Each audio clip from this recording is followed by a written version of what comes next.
இந்த மேடையில் இருக்கிறது பெரிய பெரிய ஆளுங்க. அப்புறம் உங்களை எல்லாரும் பார்த்ததுக்கு பயங்கர சந்தோஷமாக இருக்குது. எனக்கு தெரிஞ்ச தமிழில் நான் சொல்லிக்கிறேன். ஓகே,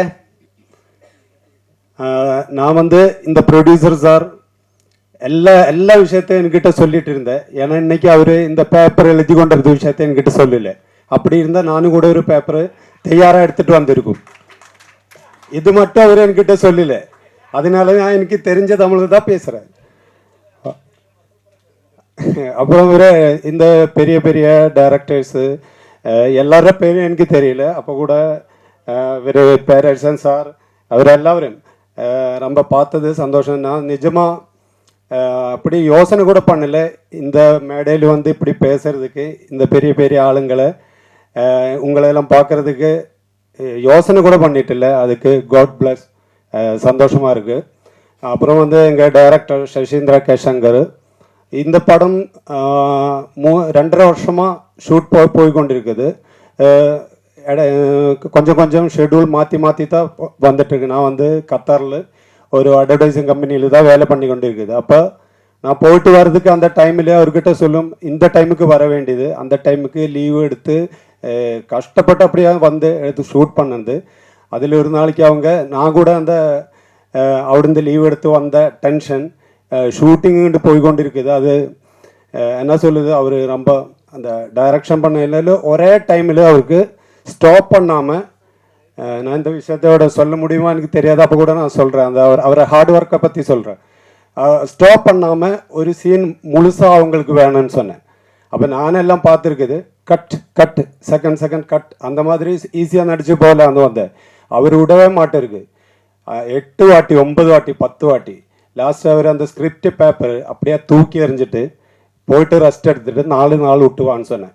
நான் ஒரே டென்ஷன் ஆகி ஃபஸ்ட்டு முதல் கிடைச்ச தமிழ் படம் அது பிரேக் ஆகி போடும், இனி அவரு வேண்டான்னு சொல்லிட்டு வேற யாருன்னா கூப்பிட்டு வந்தா அப்படி அந்த ஃபிலிம் அந்த ட்ரீமே நான் ஸ்டாப் பண்ணி 4 நாளுக்கு முன்னாடி 3வது நாள் அவர் சொன்னேன் எங்கே இருக்குது, நான் சொன்னேன் கேரளாவில் இருக்குது, நீ போகலையா கத்தருக்கு போகலையா, நான் சொன்னேன் இல்லை சார் நீங்கள் எதுனா சொல்லாமல் எனக்கு போக முடியாது, அப்போனா நாளைக்கு வான்னு சொன்னேன்.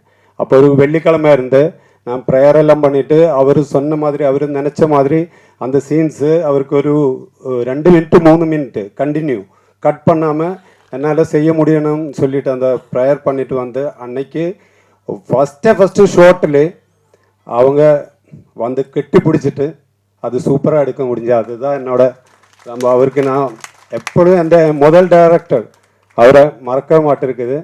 அப்புறம் எல்லாருக்கும் இந்த படம் ரிலீஸ் ஆகுனா எல்லோரும் பார்க்க வேண்டியது, உங்கள் தெரிஞ்ச ஆண்கள்கிட்ட எல்லாம் சொல்ல வேண்டியது, இந்த மாதிரி ஒரு படத்தை நல்லா இருந்தால் அது எப்படின்னா ரீச் பண்ண வேண்டியது. மீடியா பர்சன்ஸு எல்லாருக்கும் என்னோட வணக்கம். இவ்வளோதான். Thank you very much. எல்லாருக்கும் வணக்கம். இங்கே இன்னைக்கு வந்திருக்கிற எல்லா மீடியா பர்சன்ஸ், இந்த மேடையில் இருக்கிற எல்லா பெரிய பெரிய பர்சன்ஸ் எல்லாருக்கும் என்னோட வணக்கம். ரொம்ப ஹாப்பியாக இருக்குது இன்றைக்கி இந்த மேடையில் வர்றதும் இங்கே உட்கார்றதும் ரொம்ப ஹாப்பியாக இருக்குது. ஃபர்ஸ்ட்லி இந்த படத்தோட ப்ரொடியூசர் பவுலோ சருக்கு சார் நன்றி சொல்லணும். ஏன்னா அவரோட வில் பவர் தான் இந்த படம் இன்றைக்கி இந்த மேடையில் இப்படி ஒரு ப்ரோக்ராமாக வரணுன்னா அவரோட ஒரு வில் பவர் இல்லை சாரோட ஒரு ஹார்ட் ஒர்க் அது கண்டிப்பாக நான் பேசியே ஆகணும். அதுக்கப்புறம் இந்த படத்தோட டைரக்டர் சார் சசீந்திரன் சார், எப்படி சொல்கிறது, படம் பார்த்தா உங்களுக்கு தெரியும் இதிலே எனக்கு ரொம்ப நிறைய சேலஞ்சிங்காக இருக்கிற நிறைய சீன்ஸ் இருந்துச்சு. அவர் தான் என்னை எல்லாம் ஒரு சீன் பை சீன் சொல்லி கொடுத்து இப்படி பண்ணோம் அப்படி பண்ணோம் சொல்லி என்னை ரொம்ப ஹெல்ப் பண்ணிட்டாரு சார். ஸோ சசீந்திரன் சாருக்கு ரொம்ப ரொம்ப நன்றி சார். அதுக்கப்புறம் என்னோட கோஆக்டர் ஆடம், எப்படி சொல்கிறது, ரொம்ப நல்ல ஒரு கோஆக்டர், என்னை ரொம்ப சப்போர்ட் பண்ணியிருக்காரு அவர். So thank you so much. And இன்றைக்கி இங்கே வந்திருக்கிறதுல நிஜமாக சொல்ல ரொம்ப ஹாப்பியாக இருக்குது.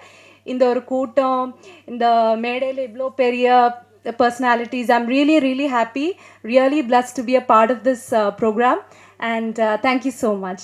Yeah. தமிழ் வாழ்னு சொல்லியிருக்கிற இந்த மாஸ்டர் முதல் முறை இந்தியன் வாழ்னு சொல்லியிருக்காரு. இது மிகப்பெரிய வளர்ச்சி. தமிழ்நாட்டில் மிகப்பெரிய வளர்ச்சி இது. ஆமாம். அது நான் சொல்லிடுறேன் அப்புறம். சரி சரி சரி சரி சரி ராஜுமா, போய்ட்டா. அனைவருக்கும் வணக்கம். இந்த நாள் டான்ஸர் சொன்ன மாதிரி இந்த நாள் இனி என்ன, நான் அசிஸ்டண்ட்டாக வந்ததுலேருந்து திருப்பாச்சி படம் பண்ணோம், சிவகாசி படம் பண்ணோம். அந்த காலத்துக்கும் சரி இது வரைக்கும் இது மாதிரி என்னுடைய பிறந்தநாள் சிறப்பாக அமைஞ்சதில்லை. நான் மேக்ஸிமம் இந்த பிறந்தநாள் கொண்டாடுறது இல்லை, பண்ண மாட்டேன். ஆனால் இந்த முறை ரொம்ப உங்கள் முன்னாடி, ராஜன் சார் முன்னாடி, மாஸ்டர் எல்லார் முன்னாடியும், நம்ம ஸ்ரீதர் சார், இது வந்து இன்றைக்கி வந்து எனக்கு உண்மையிலேயே ஒரு ஒரு புத்துணர்ச்சியாக இருக்குது. எனக்கு நம்மளுக்கு வாழ்த்து வாங்கி தரது நம்ம தேவராஜ் இருக்கார், அவர் கரெக்டாக ஞாபகம் வச்சுருப்பார். என்னை மட்டும் இல்லை, இன்றைக்கி யார் யார் பிறந்தாங்கிறது எல்லாமே லிஸ்ட்டில் இருக்கும். அவர் ஃபேஸ்புக்கில் போட்டு மற்றவங்க வா, நாளைக்கு 28 அவருக்கு, அதை ஞாபகம் வச்சு போட்டு விட்ருக்கு. இல்லாட்ட பொறாமையில் இப்போ இந்த வாழ்த்து பழிக்காமல் போயிடும்.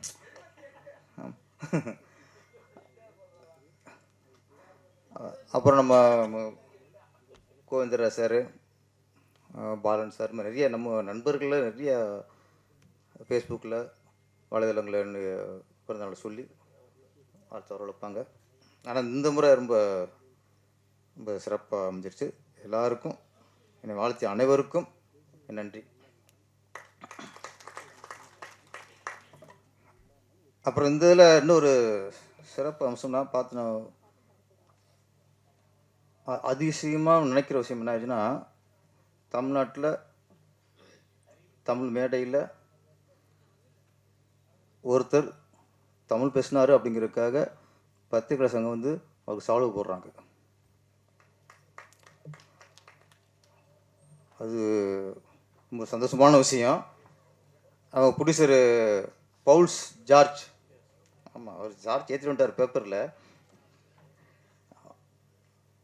என்னோடய படம் சிவகாசி. சிவகாசி வந்து தெலுங்கில் விஜயதசமின்ட்டு அங்கே ரீமேக் ஆச்சு.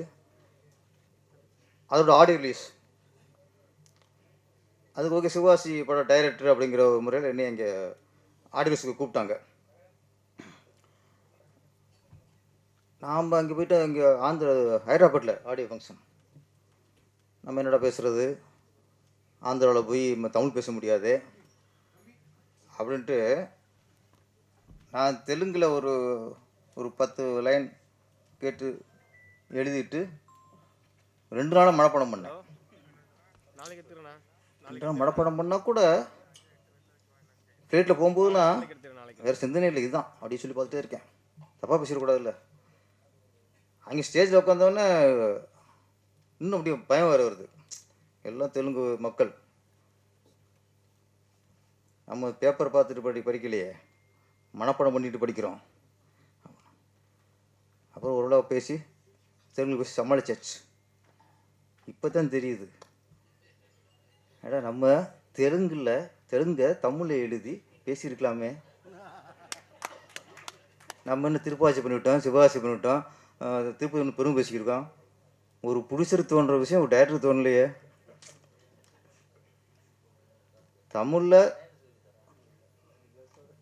தமிழ் எழுதி தமிழை படிக்கிறதே பெரும்பாடாக இருக்குது. அதிகமாக தப்பாக படிச்சுக்கிருக்கோம்.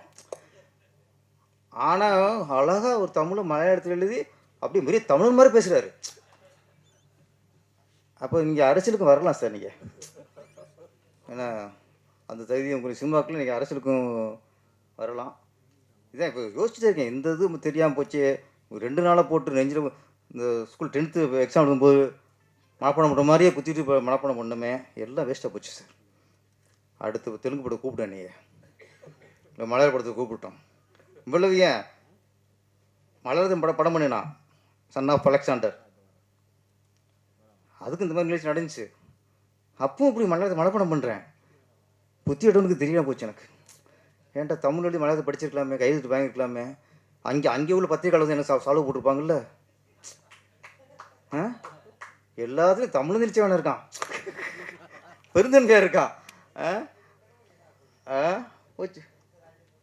ஆமாம்மா. அதனால் ஒரு நல்ல எங்கள் தமிழ் எல்லாருக்குமே, அதெல்லாம் படம் பண்ணுற எல்லாருக்குமே நம்ம பவுல்ஸ் ஜார்ஜ் நல்ல ஒரு வழிகாட்டியாக இருக்கார். நன்றி சார். நம்ம ஸ்ரீதர் சார் ஒரு நல்ல விஷயம், நீங்கள் சொன்னது எல்லாம் உண்மைதான் சார். ஒரு விஷயம், டிக்கெட் ரேட்டை கவர்மெண்ட் நிர்ணயம் பண்ணுது. அப்போ ஒரு தேட்டருக்கு போகிறதுக்கு எது முக்கியம்? டிக்கெட் தான் முக்கியம். அங்கே பாப்கார்னை கட்டிட்டு உள்ளே போகிறதில்ல, கூட்டி சப்பாடி கட்டிட்டு உள்ளே போகிறதில்ல. தேட்டர் படமாக உள்ளே போகும்போது டிக்கெட் முக்கியம். அப்போ இந்த டிக்கெட்டுக்கு கவர்மெண்ட்டு கட்டணத்தை நிர்ணயம் பண்ணும்போது ஏன் பாப்கார்ன் நிர்ணயம் பண்ண மாட்டேங்குது? ஏன் கூல்ட்ரிங்க்ஸ் நிர்ணயம் பண்ண மாட்டேங்குது? 30 ரூபா பாப்கார்ன் 300 ரூபாய்க்கு விற்கிறாங்கல்ல சார். நான் சொல்கிறது சில இடங்களில் அதே நிர்ணயம் பண்ணணும். அதுதான் கவர்மெண்ட்டு. அதுதான். டாஸ்மாகில் குவார்ட்டருக்கு எவ்வளவு, ஹாஃபுக்கு எவ்வளவு, ஃபுல்லுக்கு எவ்வளவு நிர்ணயம் பண்ணுறீங்கள? படம் பார்க்க நாங்கள் பைத்தியக்காரங்களா சார்? நிர்ணயம் பண்ணுங்க. நீங்கள் சிட்டியில் உள்ள தியேட்டரில் ஒரு பாப்கார்ன் 30 ரூபா பாப்கார்ன் நீங்கள் 50 ரூபா விற்கணும், 60 ரூபாய்க்கு விற்கணும். சட்டம் போடுங்க சார். நிர்ணயம் பண்ணுறது உங்கள் கடமை சார். அவுட் சைடில் 30 ரூபா பாப்கார்னா 40 ரூபா, இல்லை அங்கே 20 ரூபா பாப்கார்னா 40 ரூபாய்க்கு விற்க நிர்ணயம் பண்ணுங்கள் சார்.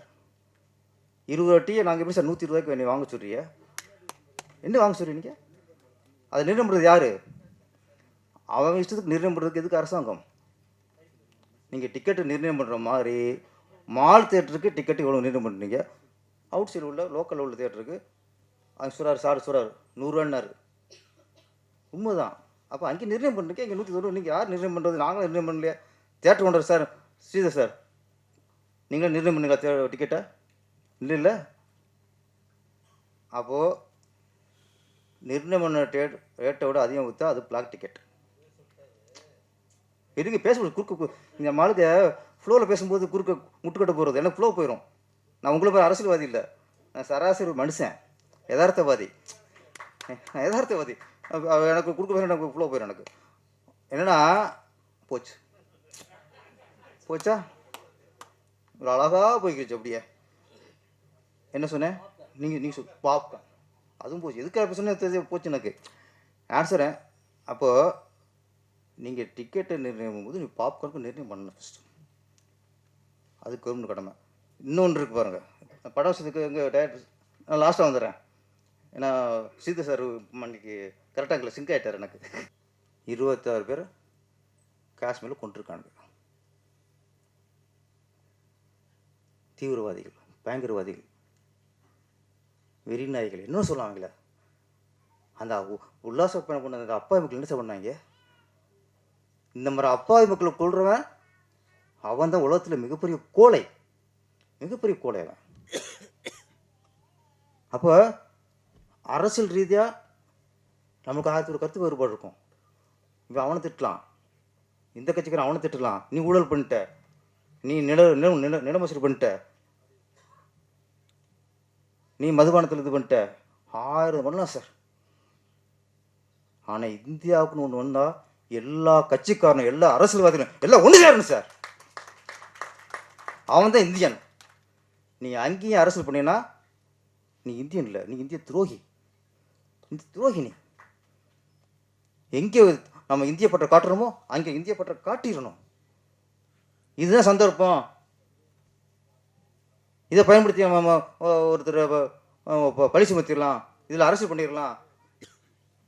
அதுக்கு இல்லை, அதுக்கான நேரம் இல்லை. இது இந்தியாவுக்கும் பாகிஸ்தானுக்கும் ஒரு ஒரு வார்க்க மாதிரி வந்துருச்சு. இப்போ போய் யாருக்கு சப்போர்ட் பண்ணுவீங்க நீங்கள் சார்? ஃபேஸ்புக்கில் ஒரு ராணுவத்தை பற்றி பேசுனா கீழே கமெண்ட்ஸில் பாருங்கள் சார், ராணுவத்தை கேள்விப்படுத்துறான் சார், இந்தியாவில் வந்து ராணுவத்தை கேள்விப்படுத்துறான் சார். எப்படி சொல்கிறது அவங்க ராஸ்கில்? பிஜேபியா மோடியா அப்படிங்கிறது அது நீங்கள் தேர்தல் சந்திக்கும் போது நீங்கள் சண்டை போட்டுக்குங்க. இங்கே இது இந்திய அரசு, அவ்வளோ.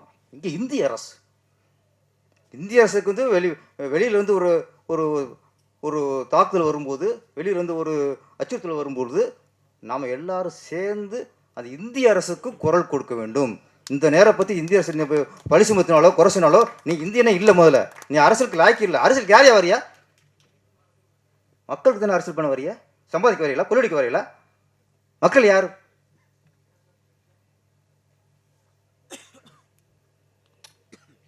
இப்போ எனக்கு ஃபேஸ்புக்கில் சில தலைவருக்கு சொல்கிற அறிக்கைகள்லாம் பார்க்கும்போது இந்த நேரத்தில் அரசியல் பண்ணுறாங்க. இந்த நேரத்தில் அரசியல் பண்ணுறீங்க. அதை விட இல்லை, அங்கே பாகிஸ்தான்காரன் அவன் அவன் இந்தியாவை சப்போர்ட் பண்ணுறான் சார். நீ பண்ண தப்புங்கிறான். இங்கே உள்ளவன் அவங்க சப்போர்ட் பண்ணுறான். நான் சரி நீ ஊரை போய் இருந்து வாரு, ஒரு மாதம் இருந்து வாரியா? நீ சப்போர்ட் பண்ணுறவன் பாகிஸ்தானில் ஒரு நீ உல்லாசம் போயிட்டு வா பார்ப்பான். இங்கே அங்கேருந்து இங்கே வராங்க, உல்லாசம் பண்ண வராங்க, இங்கே மருத்துவத்துக்கு வராங்க, இங்கே ஹாஸ்பிட்டல் அட்மிட் பண்ணி அவங்க ஆரோக்கியமாയിട്ട് திரும்புகிறாங்க. எந்த இந்தியனாவது பாகிஸ்தானில் போய் ஒரு மாதம் ட்ரீட்மெண்ட் போயிருக்கலாம்? யாராவது போயிருக்கலாம்? இந்தியாவுக்கு இங்கே நீங்கள் சொல்றீங்களா, இங்கே அங்கே யாரும் உல்லாசம் பண்ண போயிருக்கலாம்? இங்கே இருந்து சும்மா ஒரு ஒரு கட்சியை குறைச்சதுக்காக இந்தியா பள்ளி கொடுக்காதீங்கய்யா. அது ஒரு ஒரு கேவலமான அப்போ அப்படி ஒரு பதவி தேவையா? அப்படி ஒரு பதவி தேவையா? ஓட்டுக்காக நாட்டை காட்டி கொடுக்காதியா. ஓட்டுக்காக நாட்டை காட்டி கொடுக்காதியா. மக்கள் மன்னிக்க மாட்டாங்க. எல்லாம் நீங்கள் பேசுகிற நாங்களாம் பேசியிருக்கோம். நான் ஒன்றே ஒன்று சொல்கிறேன், இங்கே உள்ள முஸ்லீம்களை தீவிரவாதிகளை காரி துப்புறாங்க. நம்ம ஒரு நாட்டில் உள்ள பல முஸ்லீம்கள் அந்த தீவிரத்தை ஆதரிக்கிறாங்களா? அவங்க ஆதரிக்கலை, அவங்க தப்புன்னு சொல்லிக்கிருக்காங்க. நீங்கள் என்ன இடையில இருந்து நீங்கள் அது சரின்னு சொல்லிக்கிறீங்க? நிறைய சொல்கிறாங்க சார். ஃபேஸ்புக்கில் ஒரு கமெண்ட்ஸ் பாருங்கள். ஒரு நம்ம ராணுவத்தை எடுத்து போய்ட்டு உள்ள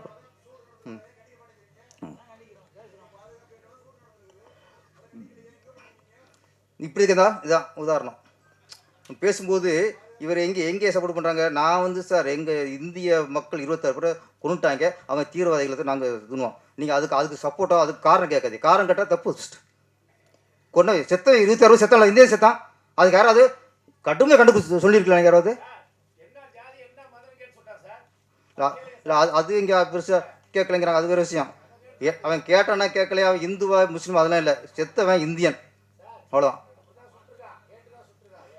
அது வேணாம், அந்த அந்தாராசி வேணாம். செத்தவன் 26 பேர் இந்தியன்ஸ். அது உண்மை தானே? இந்துவா வேணாம் முஸ்லீம் அது தேவையில்லை எனக்கு. அவன் செத்தவன் இந்தியன்.